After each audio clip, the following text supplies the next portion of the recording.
This is Neha. I am from India, and right now I am one of the participants in CANactions schools, 2017-18.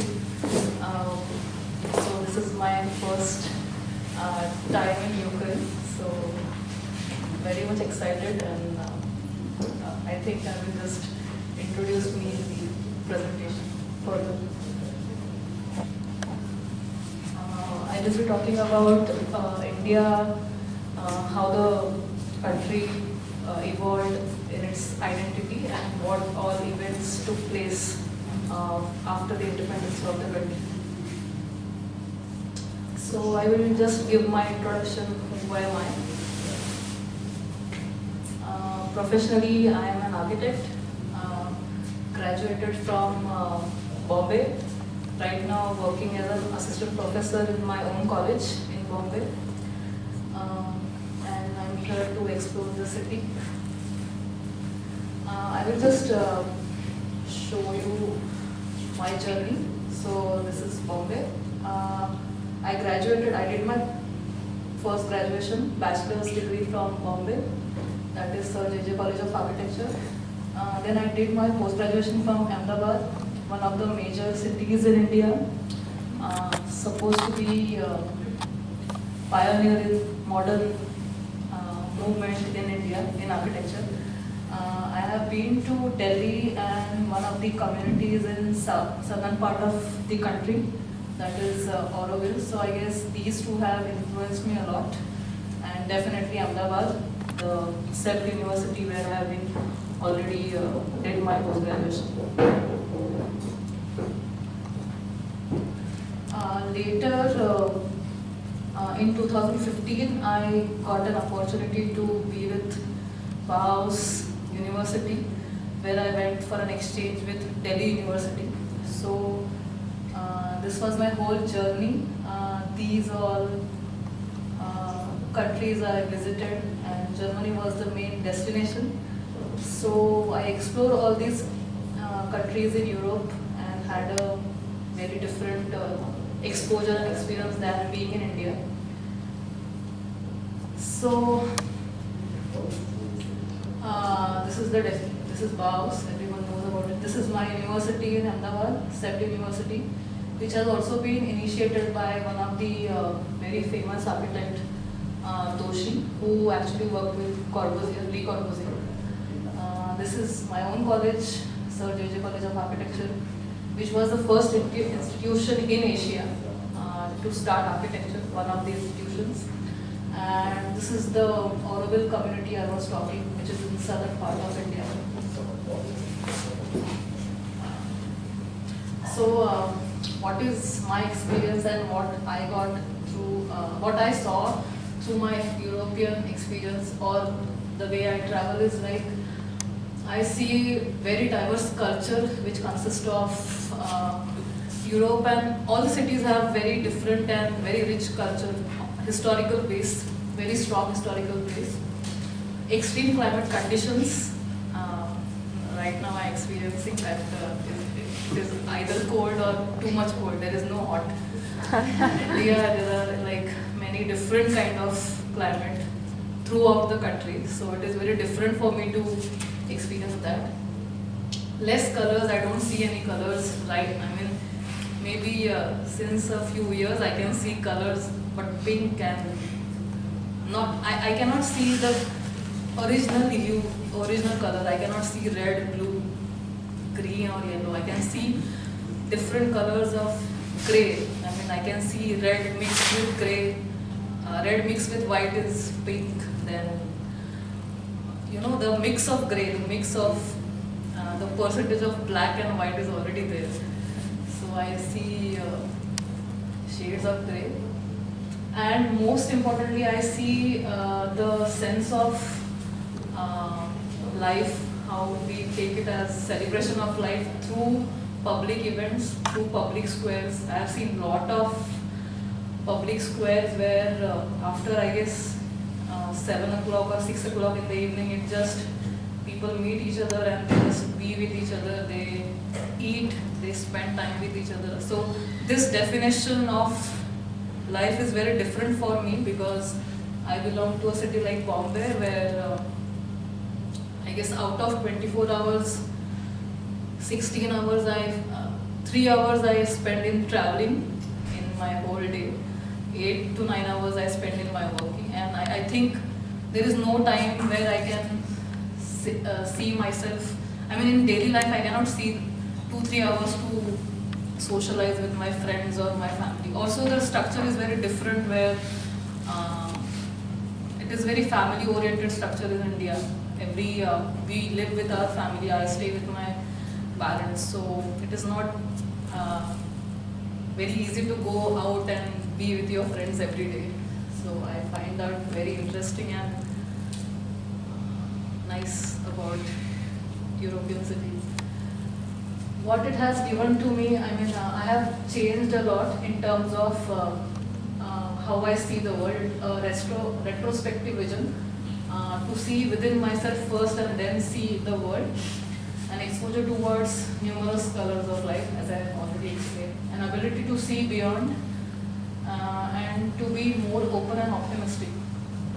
Maybe to be more open and optimistic is in the way to not being negative, but be welcoming all the challenges in life. So this is about me. Now I will talk about India. So as the lecture already suggested that it will show the series of events which happened after the independence. Before that, I will just give you an overall idea about India, what it is, a brief introduction. So whenever I say India, it is all about people. The population is, it's I guess second number when you compare it with the in population after China, I guess is India. So you see people, you see colors, I guess it is not visible because you can see colors on this side, and the diversity in everything. So this is the collage I found, very interesting, suggests me lot of concepts what lies in India. So we have diversity in climate, we have diversity in flora and fauna, culture which consists of language, religion, festival, foods, art and crafts, architecture, and definitely which we are the main component of that, the people. So I will talk about each aspect in just one line, how the climatic zone, each point is different in India. So there are like 6 approximately climates in India. You can see this is the northern part, extreme climate like Europe. So I can find snow, or I can find it's snowing in India only in this part, not in other regions. This part is exactly opposite. It is very hot and dry. The maximum temperature goes approximately till 50 degrees. Last year the record broke at 52 degrees. So it is very difficult to adjust. But it doesn't harm as it is dry.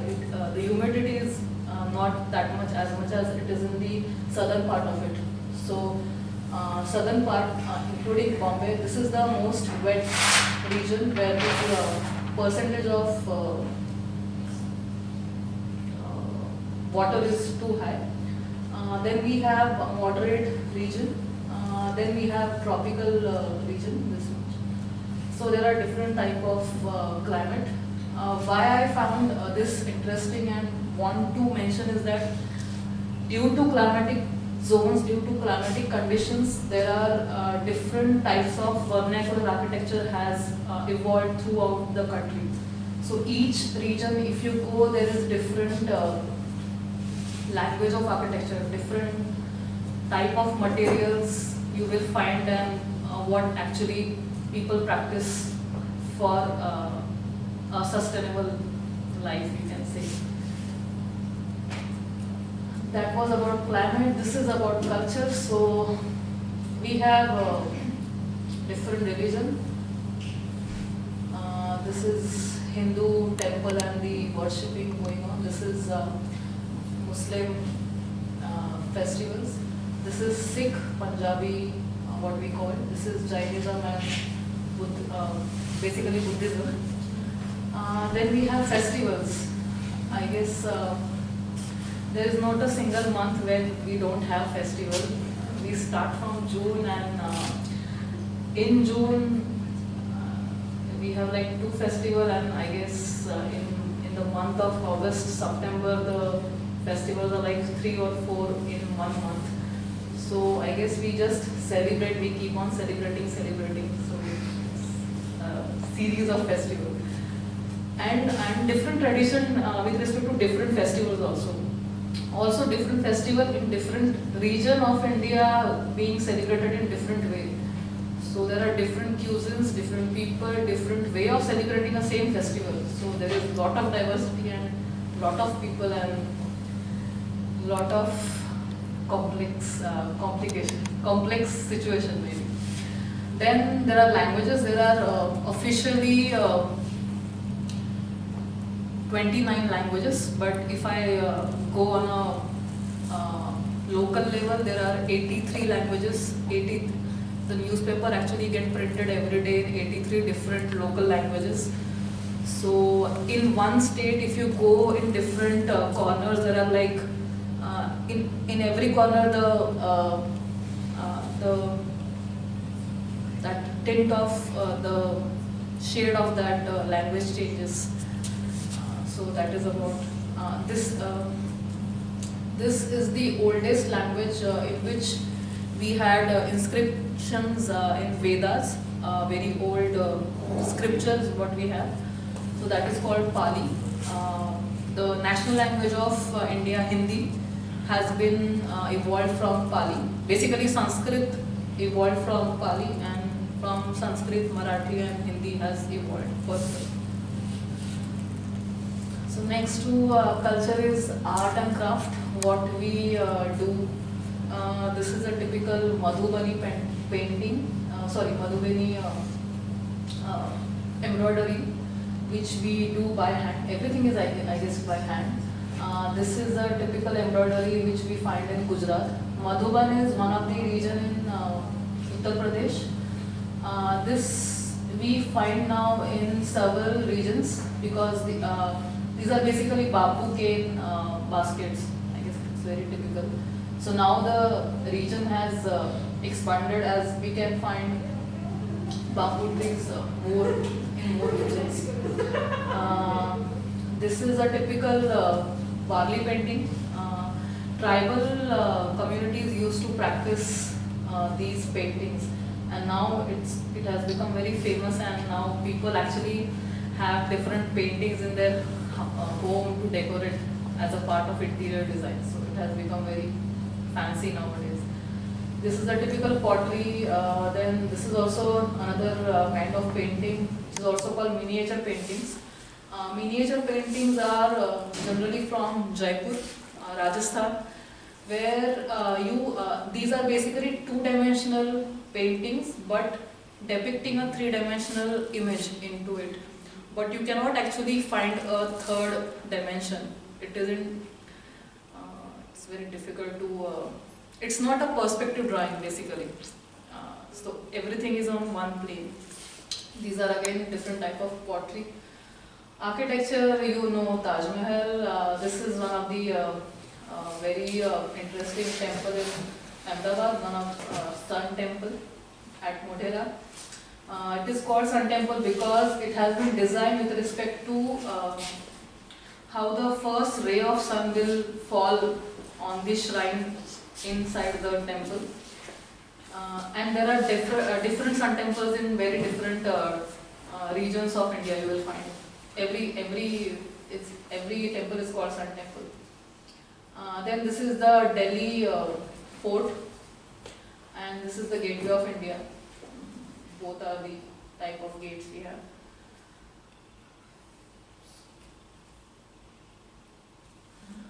So next is we have in arts we have different dance form. Only southern part of India has like 6 types of dances. like Kathak, Kuchipudi. I also don't know every name of it, but it is very interesting to see different. I mean, for me and also for you, these two seems very similar, but it has different name, it has different language, and it has different uh, style of dancing, the style of they actually wear every ornament, they decorate themselves.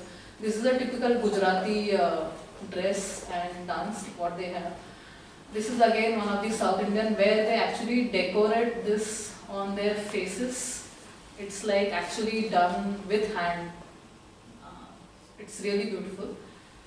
And this is a tribal dance, and all these kind of like cuisines, spices and food in India. These are the typical spices in India. This is turmeric. I'm just trying to. This is the basic turmeric and the red chili powder. I guess others now, other spices are now a bit known to other countries and outside India now. This is called jalebi. It's a sweet which is being eaten on one of the major festivals. This is kind of evening snacks. This is a typical thali. Yeah, I found this is very strange that this is what we eat for a meal. When I have a lunch in the daytime or night time, we have this much of food. And it was very strange when I came here and like I'm eating bread every time. Bread. So I was very bored at one point of time. Then this is kind of another snack, pani puri. It's very famous and very tasty.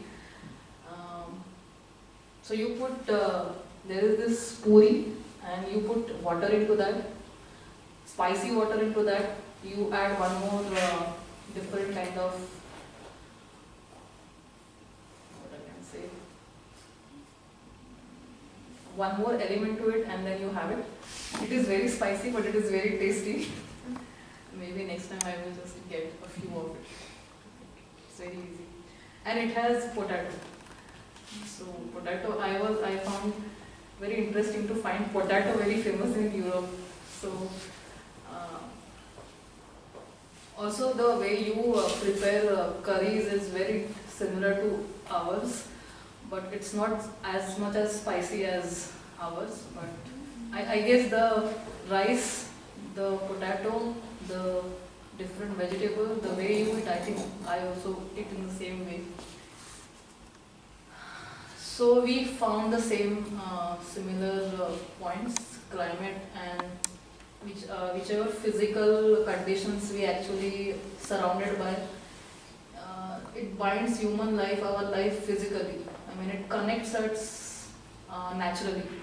Whereas culture, which has several elements, it binds us virtually, maybe philosophically, psychologically. And I feel I tell the same thing when I'm talking about culture to our group. When I'm talking about culture, there are so many elements for me to define a culture. Every country has a different elements to define their culture. So there is always a presence of culture. I think we just need to find those elements, what defines a culture, and I guess nurture it. That will be a unique identity for each area.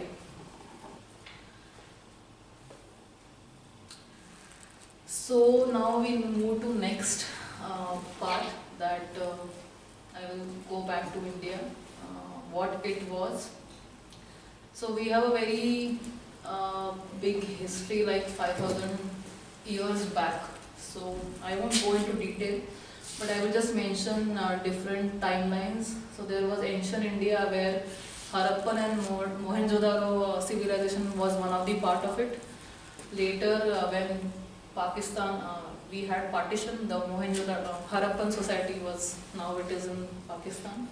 Then we have classical India where there were, it is called Golden Age. So there were different empires of like Gupta Empire, Ashoka Empire. So these emperors actually nurtured India and they built Indian image. I will just show you a few images. Then comes medieval India, where Islamic civilization was the main focus.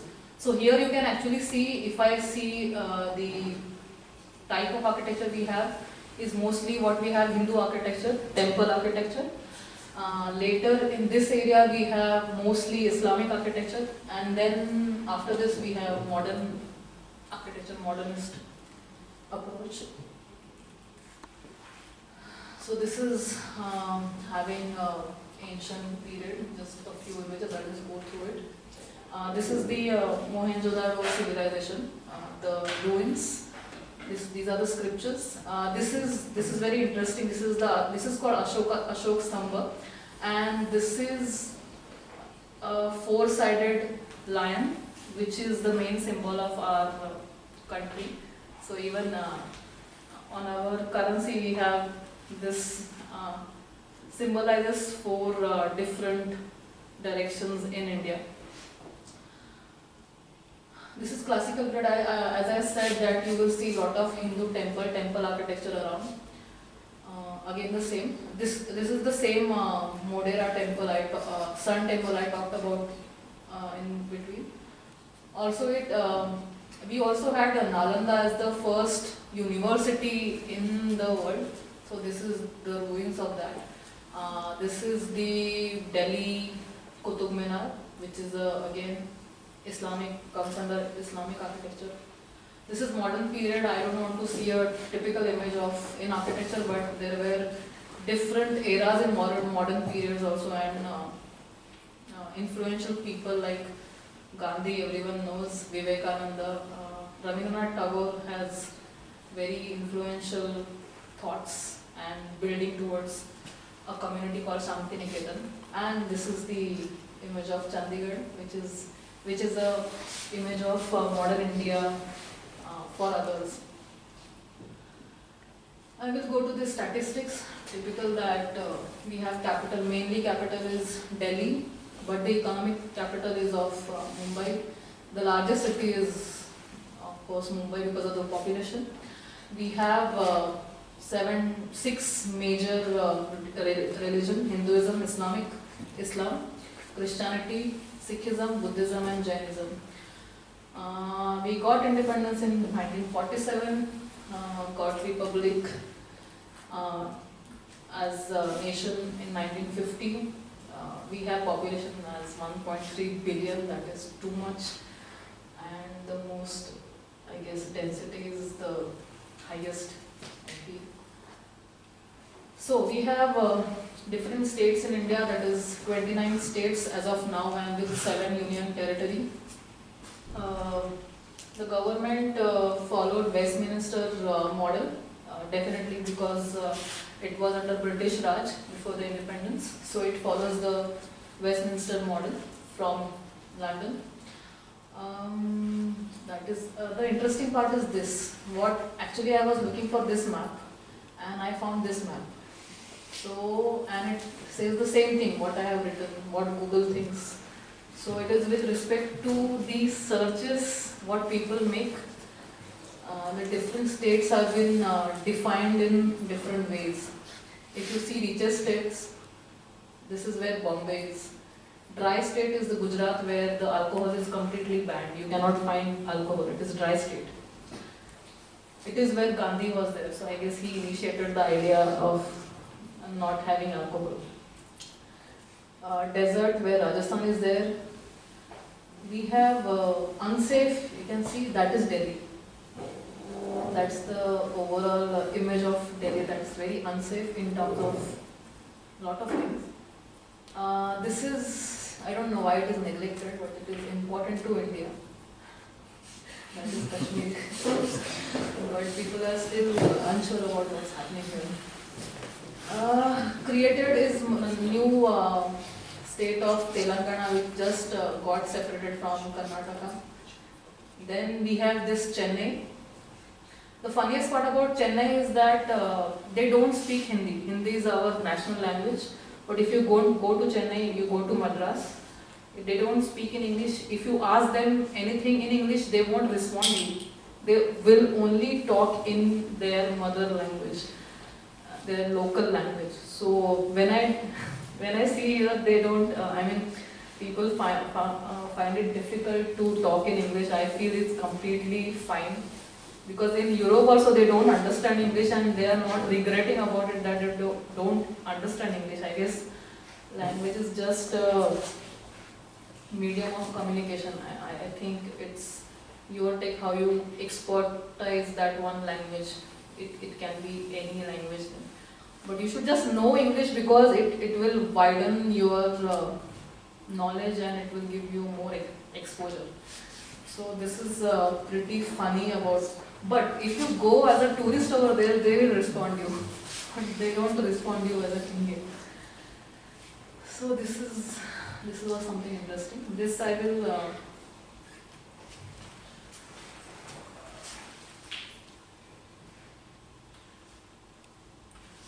It's a video.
natural clock where you just get to know what is the time with respect to the shadow, how it falls on the structure. So it has been designed that way.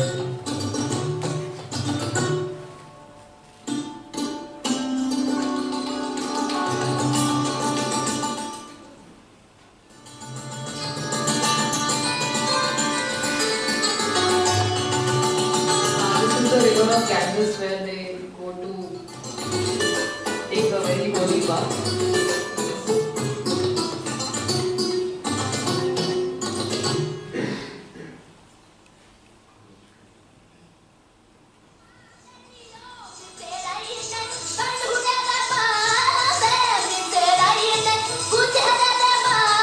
So traditionally of western side, there are so small children actually who sings and their like elder sister and elder females of the family actually dances traditionally.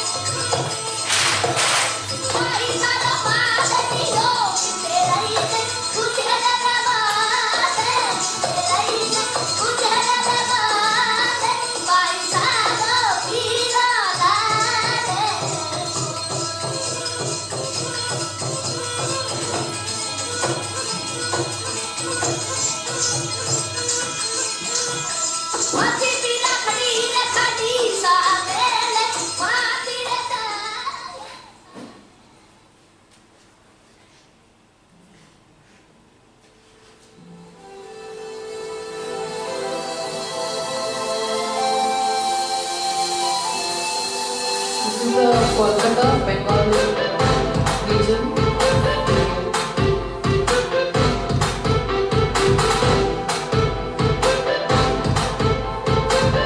This is the only city where we still have trams, the tram system, otherwise the rest of the country has demolished it. This is Assam where we get the tea from, very famous tea garden.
I guess Bombay doesn't have a definite identity right now. It's a metro, so you can find so many cultures in the same city. So I think I feel the sense of identity is not there. When we see other villages and other parts of it, it has so many things. It has so many people.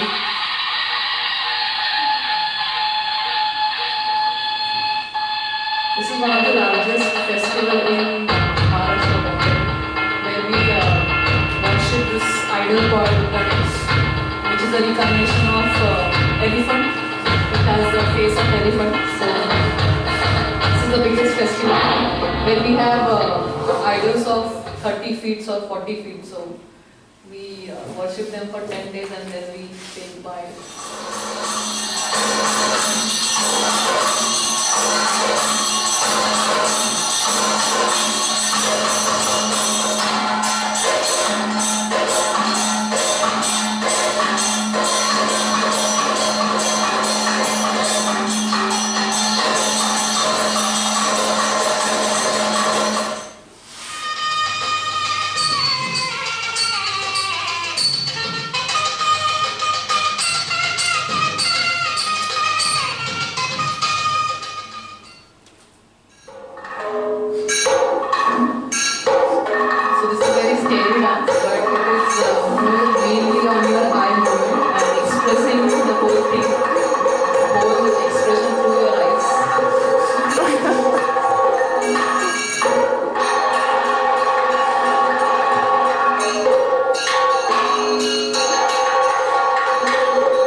Now I will come to the reality, what is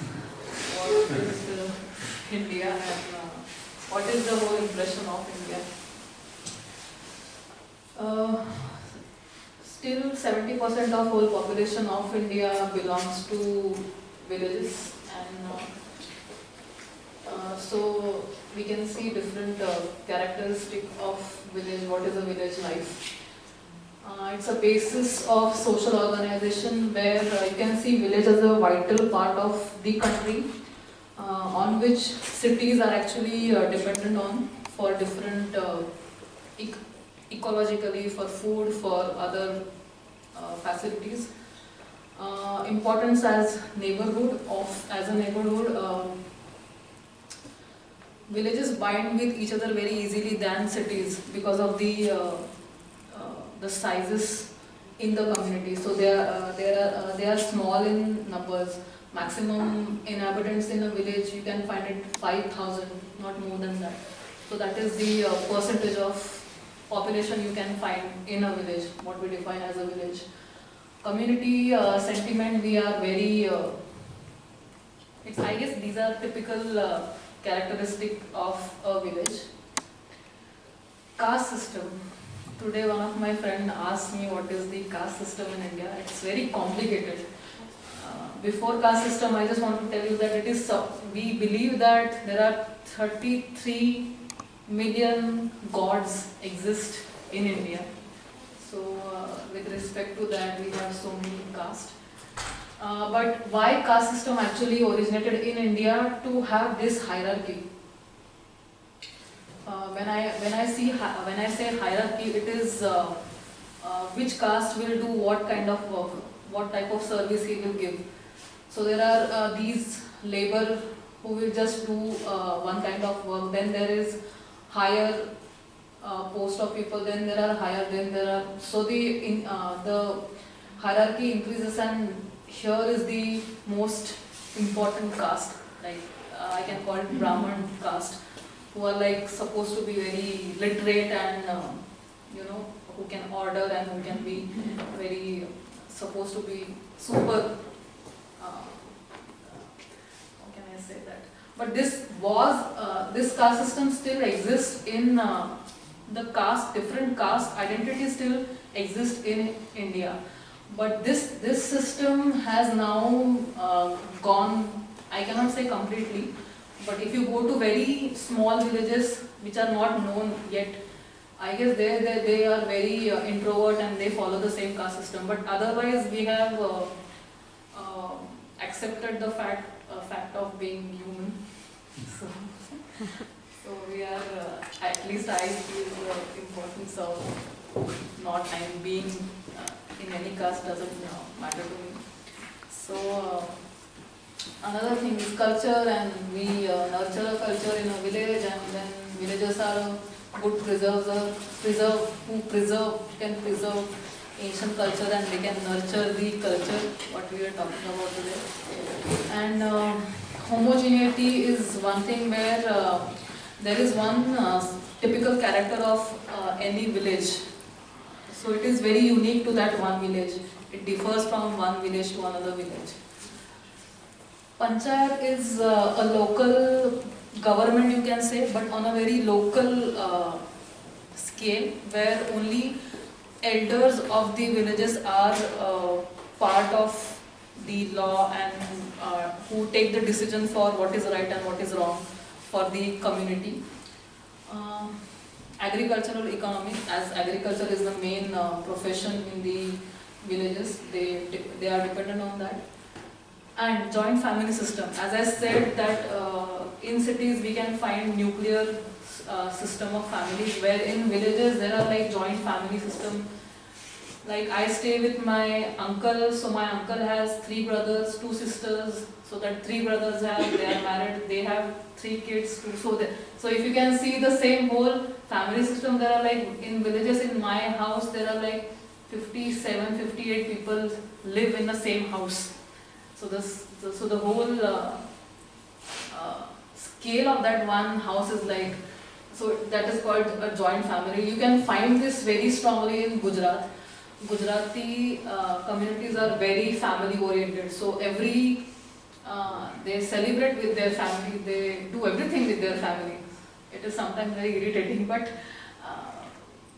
they are very family oriented, and they take their decisions with respect to their family. I mean, the way we have caste system in families also, when there is a time of a decision, when I have to take a decision, it will be the elder of the whole family who will guide you and who will take the decision on behalf of you. So that is the whole system they follow. So next we come to, after talking about villages, we have 2 very influential people. One is Gandhi and one is Nehru. Pandit Jawaharlal Nehru was the first Prime Minister of India, where Gandhi everyone knows. So they both have very different and vision towards when we got independence in 1947. What was the base to build the whole country? What is that one image you want to build? So Gandhi was, as I said, as I talked about villages, that 70% of whole population lives in villages. He took village as a whole one module to develop India, whereas Nehru was a modernist who actually looked a symbiotic relationship between city and village. But his main focus was in developing cities, not to go to villages, and maybe giving a second priority to villages. So in overall there can be 4 phases, I can say, in India after independence. Post-independence era, that is I can define like 1947 to 50s, like 10 to 12 years. Then we have Green Revolution, that is 60s to 74. Industrialization, that was common for everyone, and then post-industrialization. These 4 phases are like a very generalization of overall time period and its division, whereas these, I'll just go to the next slide. So now I will talk about how our profession, how the whole building of city and the building of country happened in terms of infrastructure. So, as I said, this is my college. But my institution has 3 different departments. One is Fine Arts, Commercial Arts and Architecture. So Fine Arts was the first school in Asia which actually established in 1857. That is almost 160 years back. And there are these different institutions and organization bodies happened which actually then helped to identify different architects, identify different practices in the country, identify different type of where the profession actually is heading towards. So there are different bodies, like we have Council of Architecture, the way we have REBA in UK, for which you have to appear to become an architect. So we have Council of Architecture. When I pass out, I have to register as an architect to that body. After that only I will be eligible to practice. So after my 5 years of graduation, I can just register myself to the Council of Architecture, and I am free to practice. Then there is different bodies like AIA, Architects of India. Then there are so many. Also, the main there are in about 1947 there is this first publication which actually started, which was initiated by 4 well-known architects in India. So even now, if I see in India, the literature is so much on India written by others, not Indians. So the percentage of literature in architecture is very less. So I guess from 1946 and now 2018, it has developed quite well. I will just go ahead. So this was the image of our cities before independence. Like we can see British architecture, Indo-Sasanic architecture, Islamic architecture. There is a lot of culmination, imperial architecture. This is the Delhi Vidhan Sabha. This is the University Clock Tower, which is very famous. This is one of the Sassoon Dock Library. And this is the Bombay VT station, railway station, which is the image of Bombay, where we see. This was before 1947. So now I move to the after 1947. So what happened in 1947 when we got independence? There partition happened in India, which in the state of Punjab and Bangladesh. So this basically this area and this area. So that gave and Nehru was the main prime minister. So this situation, so lot of population actually moved from these centers to the central part of the cities. So lot of housing actually happened that time through the public work department, through not by the architects, but by the architects or engineer who actually got appointed in public work department, like in government. Second very important, actually this would be the first impact of partition, is like here when the partition happened, the capital of Punjab, actually Lahore, was shifted to Pakistan. Now the capital of Pakistan is Lahore, which is in Pakistan right now. And so Punjab was needing the capital. They were looking for a city as a capital. So Nehru proposed to have a new city altogether, that is Chandigarh. And in West Bengal we have Bhubaneswar. So for both of these cities, Chandigarh, it was given to one of the American architect, but because of his accidental death, they again went back to Europe and found Corbusier to have this project. So this is one of the major decision and city planning happened. Then the second was Bhubaneswar, which was designed by Otto Koenigsberger, which is also very influential. We can see in both the cities great planning. So parallelly, I will just tell you about cities, practices and schools. In 1947, there were only 3 schools, 3 schools of architecture. So the percentage of architects graduating for the whole population was very less.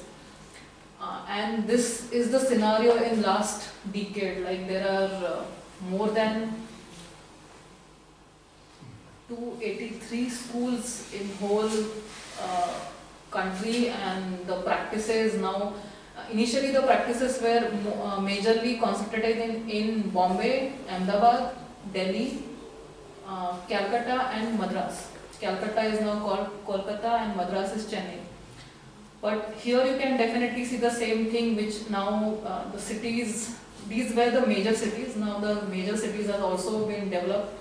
Schools, there are a lot of schools, so the percentage of architects actually graduating every year is more than required. It is the same situation of engineers actually. And the practices, now you can see there are different epicenters of practices also. It hasn't shifted, but there are now new practice center for practices we can actually identify. So what happened in these 12 years that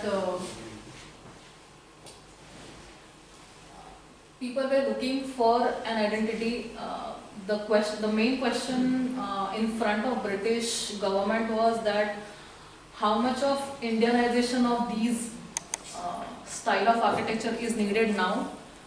So basically these names are the main influential people and who actually practiced in these years. So this was the main three stylistic expression. I will just show you the expression photographs. This is an ashram designed by Antonio Raymond. This was the first building identified as a modernist building in southern part of India, and it was designed by Raymond. Actually, Raymond practiced with Louis Icahn, Frank Lloyd Wright in America. He came back and he actually designed this building. He completed this building in 10 to 12 years. Very good part of this building is that it goes with the Indian climate. It uses the wood and concrete. It used exposed concrete, which we feel now very common, but that time it wasn't in trend. So this was the overall idea, and this was the overall buildings which actually influenced that era. This is the Gandhi Ashram, which is in Ahmedabad, designed by Korea. It is a memorial for Gandhi. This is the Rabindra Bhavan designed by Habib Rahman. This is a gateway designed by again Habib Rahman, which is very different. A special thing about all these people are like they didn't know, they were looking for opportunities, but they were also very blank how we can actually help the whole country to have an identity. So most of them, after graduating from these colleges, these institutions, they went outside. They went to UK, they went to US, did their post-graduation and came back. And then they have this practice. So you can see a lot of influence of Western architecture. Not in terms of form, but in terms of ideologies. This was the three major buildings which can be stated as in these 12 years. This is the Capitol complex in Chandigarh designed by Corbusier, which then influenced a lot of people in the next decade. This is the Vidhan Sabha of Delhi, and this is Vidhan Sabha in Bangalore, the southern part of India. All three buildings are for the same purpose, but the language is very different. This is highly modernist. This is mixture of modern and maybe traditional, and this is completely different, maybe very majestic. Next we come to 1960 to 74, where we have modernization, industrialization, and the copying Western ideas. what happened in these eras are lot of new patrons to the profession of architecture actually started. Uh, while all this happened, actually this type of architecture didn't serve a common man. All these people were industrialists or bureaucratic, or they were like high level people. So there was no architecture for common man that time. But there were choices of expression, the way they want to use. The major thing which was happened was these architects were so much influenced by forms. Few of them actually worked with Corbusier also, and they were more form oriented, and what that form actually comprises of, what it gives you an image. So they were looking, this is one of the Tata Institute designed by Mario Botta in one of the cities. So there were 5 approaches I can see in this era. The one I explained, that it uses brick and concrete, exposed brick and exposed concrete. There were a few architects who actually came to India and they practiced in India. One of them were Joseph Eisenstein. So their influence, as I talked about form, many people actually tried to copy Corbusier's form. Corbusier's building in Chandigarh, they influenced a lot of people, and they actually blindly copying them as a inspiration or as a solution to the new city. Then influence of these all new generation architects like Corbusier, Louis Kahn and Corbusier was one of the main architects who actually shaped from 60s to 74. Ahmedabad is one of the major cities where Corbusier designed 4 major structures, and Kahn has designed Indian Institute of Management, which is very famous and which is very enormous also. It has exposed brick as material, and that's why I guess Ahmedabad is called as the pioneer of modernist architecture in India. So in this era, no one is actually talking about the social concern. I mean, there is no distinct character of when I'm talking about what people need. As I again said, that the concern of people wasn't there. The level of the higher level of people only were benefited by this type of architecture. But still we got distinct variety of buildings as an identity of the whole country, maybe you can say. This is one of the few examples. This is the Kanchenjunga building. It's a residential building designed by Korea. This is one of the housing association. This is one of the housing model, which is designed by Roger Angel, a Swiss architect in the Auroville community I talked about. This is the Hall of Nation. It was a pavilion. It was just destructed last year. It's very unfortunate, but there is a lot of politics involved in this. This was one of the art and culture centers. So you can actually see the, form is actually more dominating on the design. You can see this. This is a clear-cut copy of Corbusier's 5 elements. You can see the cuboid, then you can see the cylinder, then pilotis and fins. So you can actually identify typical. Also, this era gave lot of exposure to the new materials and new structural elements which could be used in building system. And we come at the last. I'm not talking much about it because it's too much. So now this is in 1985 that they are talking. This was a quoted line. So the number of qualified architects has grown from around 300 at independence to 10,000 This was the situation in 85.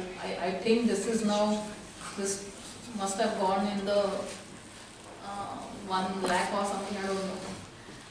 And the ratio of architect to population, which was like in independence, while independent, it was 100, one architect per 100 or 1,000 people. Now it has gone 1 per 1 lakh to 1 per 75,000. And there are 34 institutions offering architectural training in 85. So there are, I guess now in Bombay only there are 33 institutions. So I guess the whole country is now the Bombay. So there is every next 6 months there is new institution actually opening in somewhere in the country. So after 85, what happened was, also what happened in 74 is like all the masters, Corbusier, Kahn, they went back. So people in India, architects, they were free to choose their own language of architecture. They were actually exploring. So that's the point where they actually find, they wanted to find a solution towards culminating Indian climatic conditions, then local material, and how they can actually combine both of these elements and design. So this was the major turning point. This was few of the examples. This is the Doshi's office, which uses all the local materials. This was one of the pavilion designed in the mud by one of the major architects. This was the housing by Anil Lal. These project and this project is by Revati Kamath. Again in the form, again the use of local material. This was so this was the whole scenario till 85. I won't talk after 85, but I just want to show you 2-3 minutes documentary as I talked about Chandigarh and Bhubaneswar, how it actually developed as the whole topic. So we have Chandigarh, we have Bhubaneswar, we have Jaipur. Jaipur is a very historical city, but at that point the empire actually designed the whole city, which was actually grid planned. We have Delhi, which is centric. There are different concentric circles, so the planning of Delhi is a bit different. Then we have Pondicherry, which is colonial development, happened while British Raj. There are actually French colonies, it was under French influence. Then we have Gandhinagar, which is again influenced by Chandigarh, Corbusier's planning.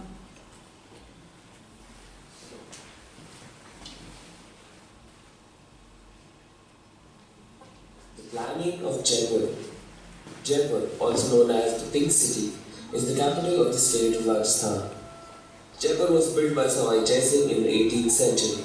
Using Hindu planning traditions of Vastu, he created the first planned city of India.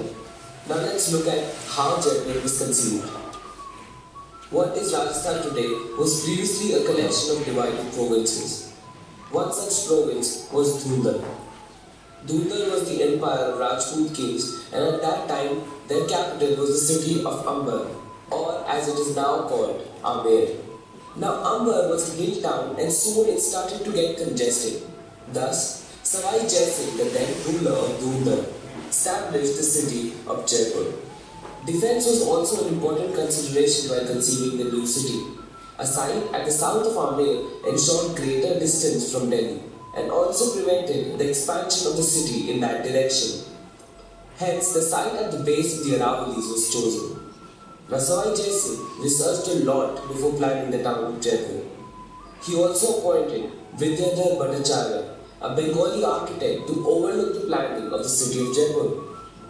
Now, unlike other Rajasthani towns of that time, Jaipur city was revolutionary, both in terms of its gridiron pattern planning and its location at the base of the hills. Jaipur is based on Hindu systems of town planning and followed the principles prescribed in the Shilpa Shastra, an ancient Indian treatise on architecture. Let's look at the planning of the town. But before I start, let me tell you that Jaipur has grown much bigger than when it was established. I will only focus on the initial establishment that was done under Samai Jai Singh. The plan of Jaipur is a grid of 3 by 3 with grid lines being the city's main streets. The central axis of the town was laid from east to west between the gates of the sun and the moon, also known as the Suraj Pole and the Chand Pole. This was crossed at 2 roads at right angles, dividing the town into 9 or more squares, almost equally sized blocks, which were further subdivided by lanes, alleys, all at right angles. The mandala could not be complete in the northwest due to the presence of the hills. On the other hand, in the southeast, an extra square had been added that plugged the gap between the city and the eastern hills. The town around it had a masonry wall 25 feet high and 9 feet thick with 8 gates. The city's division into 9 wards was also in conformity with the Hindu caste system, which necessitated the segregation of people belonging to different communities and ranks. Following the direction of the Hindu Shilpa Shastra, width of the main street and other lanes were fixed. Thus, the main street of the city were 111 feet wide, secondary streets 55 feet wide, and the smaller ones 27 feet wide. The city was divided into 9 blocks, of which 2 consist the state buildings and palaces, with the remaining 7 allotted to the public.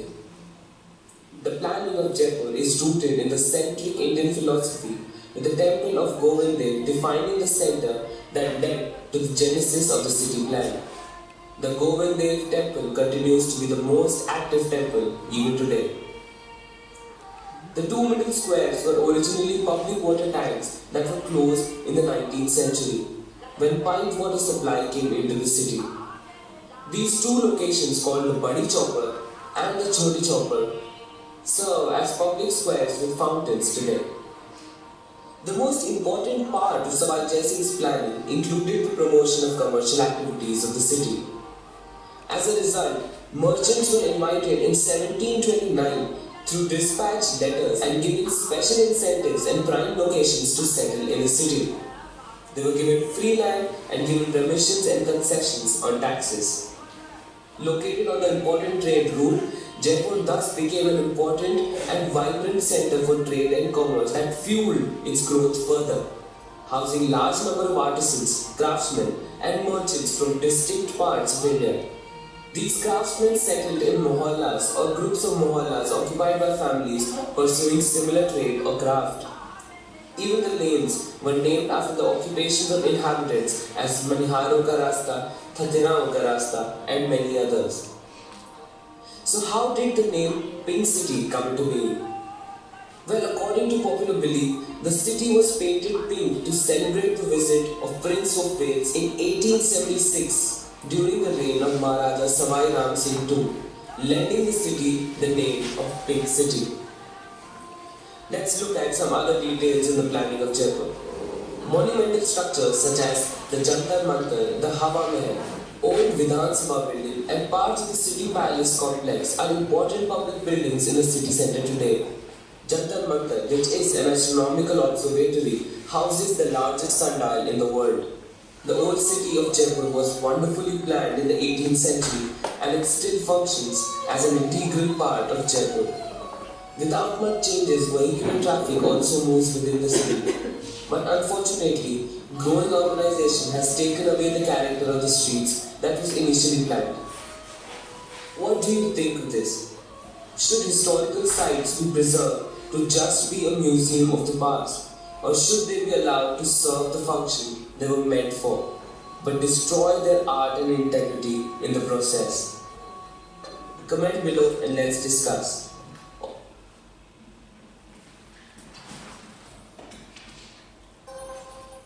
The planning of Chandigarh. So before learning about the planning, let's look at why we needed Chandigarh.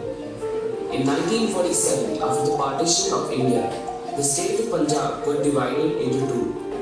Lahore, the then capital of Punjab, went to Pakistan and hence a new capital was needed for Punjab in India. Thus came Chandigarh. Chandigarh was the brainchild of the first Prime Minister of India, Pandit Jawaharlal Nehru. Chandigarh is located at the foothills of Shivaliks near Lake Sukhna. Now, the first layout of Chandigarh was made by Albert Meyer and Matthew Nowicki. The plan was fan-shaped. They used the concept of neighborhood units to evolve the design. Matthew was tragically killed in an accident and Meyer decided to discontinue. Thereafter, the work was assigned to a team of architects led by Charles Edward Jaunet, better known as Le Corbusier. Le Corbusier finally made the plan of Chandigarh as we know it today. He developed further on the plan already given by Albert Meyer, but he changed the layout to be on a grid. Le Corbusier created sectors in his design. Each sector is a self-sufficient unit with residential areas, institutional areas, and commercial streets. Each sector also has its own green space around which all houses are designed. One interesting fact about each sector is its standard size. Each sector is 800 meter by 1200 meter. This was calculated such that any person would comfortably walk from one end of the sector to its center. Using his sector as a module, he then placed several of these modules to create the grid pattern. Now he also used his philosophies in design. He made the plan to resemble the human body functions. The first is the head. This is represented by the admin area, also known as the Capitol complex. The second is the heart. The heart of Chandigarh, which is also its city center, is Sector 17. The third are the lungs. Now there are a lot of green spaces in Chandigarh, but there is also an 8-kilometer long green space known as the Leisure Valley, which runs across the city. Popularly, this Leisure Valley represents the lungs. The valley in each sector is designed as a different themed garden. The fourth is the intellect. There is one full area devoted to education institutes of higher learning. This area represents the intellect. The fifth is the circulation. The extensive and well thought of road system in Chandigarh represents the circulation. This system is popularly known as the V7. The last is the viscera. Viscera translates to intestines. The industrial areas are the representation of the viscera. The industries are placed in accordance with the wind movement, such that the wind blows out the smoke from the industries and it never enters the city. One final thing that is very noteworthy in the planning of Chandigarh is the V7. The 7 V's establish a hierarchy of traffic circulation within the city. V1 or the arterial roads connect Chandigarh with other cities in the region. V2 are the major boulevards. They have important institutional and commercial buildings located on them. V3 are sector definers. Each sector is surrounded either by V2 or V3. V4 are shopping streets. They cut through the sectors with shops on their southern side. They are so placed keeping in mind the sun direction, so anyone walking along the commercial street will always walk in shade. V5 are circulation roads within sectors. V6 are roads providing access to houses. And finally, V7 are the pedestrian paths. These are the footpaths through the green belts, enabling pedestrians to cross sectors without having to cross vehicular traffic. There is an additional V8 that was in the initial plan of Le Corbusier, and it is just being implemented. V8 are the cycle tracks that go through the green spaces. Chandigarh is one of the best examples of a modern city in the 20th century. The planning concepts to this day are followed and the people live a healthy lifestyle. The traffic of Chandigarh is well maintained because of the well thought system of circulation. You should visit the city, and if you ever have the opportunity to design an urban area, don't forget to review Chandigarh as an example. And this is the last example of all the... There is a city on earth where people live without money, religion or politics. In other words, it is a paradise on earth. Meet Orville. The city was founded in 1968 and is considered an international city by UNESCO, where people from 50 different countries, nationalities and cultures live. According to the city's website, Oroville wants to be a universal town where men and women of all countries are able to live in peace and progressive harmony above all creeds, all politics and all nationalities. The purpose of Oroville is to realize human unity. Somehow, they manage to live together without issues. They don't have a political system in place. There's no religion, and the best part, perhaps, there isn't any money in Oroville. Here, instead of money, people live through a system of exchanges. As if the entire idea of a city isn't catchy, the buildings of Oroville are futuristic, built on an experimental architecture that is constantly in development and changing. The buildings in Oroville are futuristic, and a structure has been set in place that helps its inhabitants make use of optimizable, renewable energy. Their goal is a clean environment, which is why many efforts are put into reuse and recycling. It's basically a self-sustaining eco-city. There also isn't a lack of food, as the city is sustained by multi-cropping fields, countless fruit trees that are spread across 15 farms, having a total area of 160 hectares. The city was founded by Mira Afasa, aka the mother of Oroville. According to Ms. Afasa, there should be a place on earth that no nation could claim as their own, where all human beings of goodwill who have a sincere aspiration could live freely as citizens of the world, obeying one single authority, that of the supreme truth. A place of peace, concord, and harmony where all the fighting instinct in man were used exclusively to overcome the cause of their sufferings and miseries, to overcome their weaknesses and ignorance, and to triumph over their limitations and disabilities. A place where the needs of the spirit and interest of progress precedence over the satisfaction of desires and passions or the pursuit of pleasure and material enjoyment.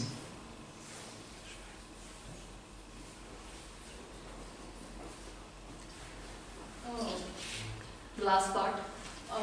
This is, I will just talk about these two exhibitions, which actually one took place in 1986 to portray all kind of architectural practices which happens in India. And this just happened in 2015, and it is every year there is different one more topics: state of architecture, state of profession, and recently last month the state of housing has been inaugurated. So these exhibitions are really give you an insight towards what is happening in country in terms of the profession, the architecture, and the overall scenario in practice. So I feel it would be a good example to have an exhibition of what is happening in Ukraine maybe. So that is the end of it.